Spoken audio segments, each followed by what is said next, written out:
করে ঠোকর মারার জন্য আছে।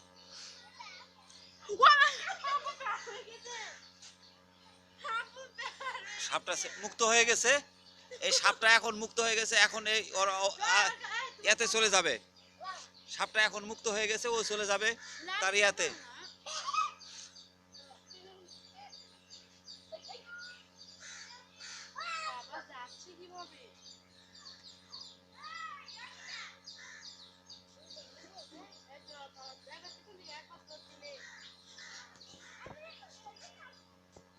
ধর তো, ধর তো, এই ক্যামেরাটা ধর, এটা ধর।